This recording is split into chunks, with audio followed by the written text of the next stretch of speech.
What's up everybody? Today I'm going to be showing you my step-by-step process on how I created these wood floating frames from scratch. In the next video I'm going to show you how I created these paintings to bring it all together.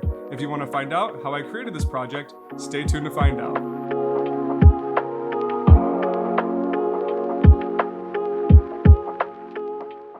And the first step we have to do is pick our wood. So I always try to close one eye and look across the board to make sure that we don't have anything bowed or warped, and so we can pick our best pieces. You'll see later in this video that they didn't have the size width that I wanted, but we're gonna have to pivot and rip those down. First, I'm going to start by ripping down my MDF board. This is eventually going to be the paintings that I'm going to paint the birds onto, and they were a little too wide for the room that I'm actually making these for, so I'm just going to rip down the length and the width of all of these to make them just a little under 4 feet apiece.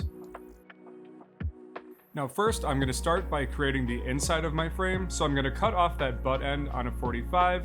I'm going to measure the width that I need. Basically, I'm taking my painting and adding a 1/4 inch on either side, and cutting down this inside frame to that length.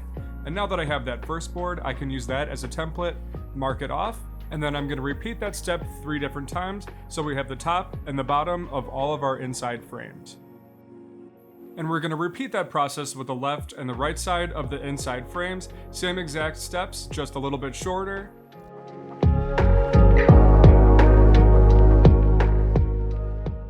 And now we're going to start on the outside of our frames. So this is what's going to be visible from the edges. So like I said before, they didn't have the width that I wanted, but I can take this and rip this down so that it's not too wide of a board. Then we're going to do the exact same steps we did for the inside of the frame for the outside of the frame. But basically we're going to flip that board so that it's turned upright, because this is going to then become our outer edge. Now I'll take that inside frame and mark the outside of that inside frame to the inside of that outside frame, if that makes sense, to basically find that width so that we have that perfect 45-degree angle and everything will match up when we staple together. And now we move on to sanding. This is an extremely crucial step so that we don't have any splinters or jagged edges.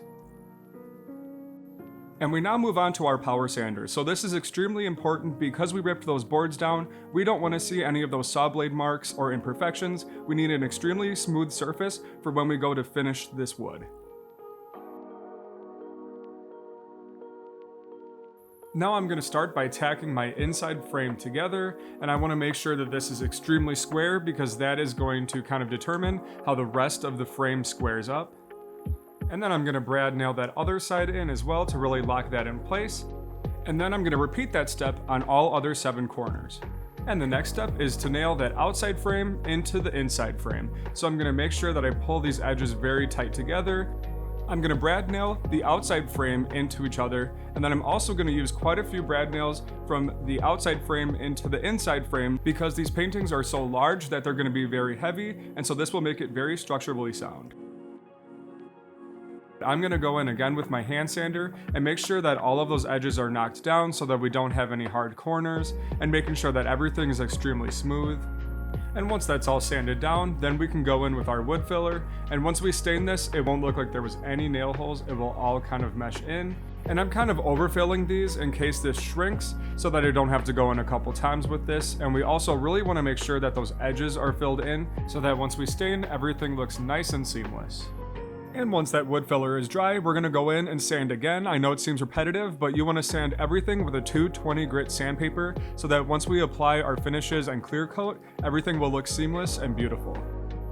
Thanks to Varathane, I get to try out all of these different stain colors. I really like to test on a scrap piece of wood first before actually committing on the project. I am matching this to an existing dresser, so this worked out perfectly that I got to see what the finish will look like. So I just stain a little section, let it sit for a bit, and wipe it off, and then I can bring this inside to compare the color to the existing dresser. And the winner is Dark Walnut, and I actually really love this color and that it's in an aerosol. You get a lot of control and you can get in all the nooks and crannies, whereas sometimes with either gel stain or regular stain, you really have to try to soak a towel to get it in the cracks. And with this aerosol, all I'm doing is just applying a very generous amount to the entire frame, and I'm going to let that sit for a little bit so that we can then wipe off the excess.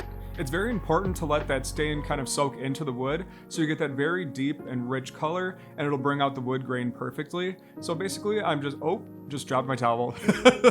And we're back. So basically you just wipe off that finish and look at that beautiful wood grain coming out and that very deep, rich, dark walnut color. Love it. And once we let that cure for 24 hours, we can then move on to our clear coat.